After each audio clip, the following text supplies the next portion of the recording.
All right, welcome back. Whitlock and Wiley, Reggie Bush, and TJ Houshmandzadeh are back. Time now for a big story. Let's move to Las Vegas. Oh, yes. Where Manny Pacquiao handed Keith Thurman the first loss of his career Saturday night with a split decision win that gave Manny the WBA super welterweight title. Thurman had promised to send the 40-year-old into retirement with this fight, but Pacquiao knocked him down in the first round and was in control most of the night. I'm going to keep it 1,000% transparent. Don Julio knocked me out, and I missed the fight. Yes. These three guys. Don Julio knocked him out in the first round. These three guys went to the fight. Yes. More impressed with Pac-Man or Thurman. Boy, it was funny. It was about 6 o'clock. Wiley, here are the tickets. I was like, Whitlock, you coming? Boy, went to bed at 7 o'clock. I love it. I'm actually looking at this one and disappointed in Keith Thurman.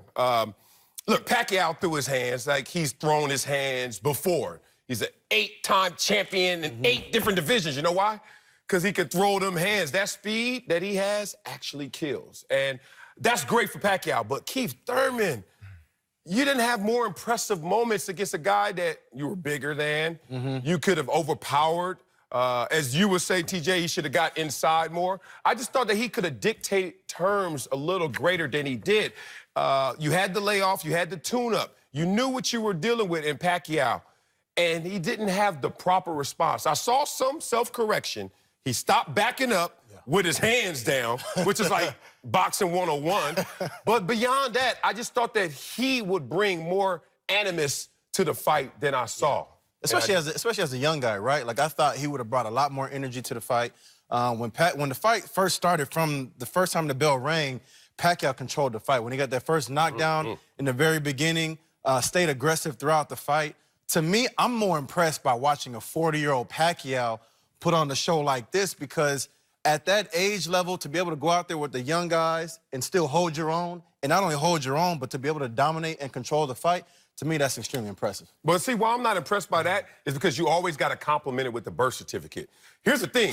Errol Spence don't give a damn how old you are. Right. Sean Porter don't care how old you are. So I got to be careful to watch a guy who's being impressive at 40, but in the absolute sense, are you impressive when you get in there with the killers? He was impressive with the speed work, but other guys are going to neutralize that a little more. I'm disappointed in Keith Thurman. I don't believe a 30-year-old should lose to a 40-year-old in any sport, period. So you hate Tom Brady? No. That's a one-on-one, a boxing, track and field, where it's just you versus me. A 30-year-old should not lose to a... Now, did he have the amount of respect for Pacquiao that he should have? I'm going to say no. You see Adrian Broner, oh, we was out in the casino till 3 o'clock in the morning. You got a big fight coming up, bro. You need to be getting your rest. Did he have that respect, that fear that he could lose? Pacquiao overwhelms people, with his hand speed, but he beats you with his feet. He gives you so many different angles. He steps around. Like when he knocked Keith down, Keith backs up with his hands down, and Manny steps to him. And normally Keith can get out of range because he's so athletic. Well, Manny's feet are so good that as you're stepping back, he's stepping with you. And he was able to drop him. And so for me, I didn't think Pacquiao dominated the fight. I thought Keith Thurman showed a lot of heart because he was taking some punches. And he came back. He didn't do enough to win, but he did make it a really good fight. But 30 years old, you should not let a 40-year-old beat you. Not in boxing, not at all. Well, I'm going to use the birth certificate to say, because my expectations were low, man. Right. I thought Thurman was going to I thought he was going to knock him out, to be quite honest with you. And so for Pacquiao to get in the first ring, knock this dude down, win this fight, I think split decision. It shouldn't have been a split decision from everything I've read and heard about it. Pacquiao won the fight. And for him to reinvigorate his career at 40 years old, I can't help but be impressed, Marcelo. I like it. I love it. It is really giving juice to this division again, especially how it's going to play out. We got Spence, we got Porter coming up. See how that plays out. Pacquiao's in the mix. Floyd always sitting there like, in my back pocket, if I say unretired, that's a mega fight, whoever my contestant is. That said, beginning of the fight was different than the end of the fight. The energy and the moments were controlled by Pacquiao. Pacquiao looked like the younger guy. He took it to him. But then if you look at the CompuBox, you look at the punches landed, and you start looking at the latter rounds, Thurman showed up. He self-corrected a lot of his He showed heart, man. ills. He showed heart. That's why it was an amazing fight. Best fight I've ever went to, witnessed, attended. That was my favorite fight. But it just didn't go the way as it should have been. It should have been Thurman dictating, using more. Exactly. Pacquiao using his speed, but then getting neutralized in speed because of youth, and then we're going to see how it goes. When you're out of the ring, as long as Thurman was, it's tough. Boxing is a timing and rhythm type of sport. Errol Spence, Sean Porter, Terrence Crawford, they're the best three in that division. We know that. You got some young guys. I'm a big boxing fan. From Philadelphia, a kid by the name of Jaron Boots Ennis. Nobody probably knows who he is, but I've seen him fight 4 or 5 times. He's another kid that can really fight.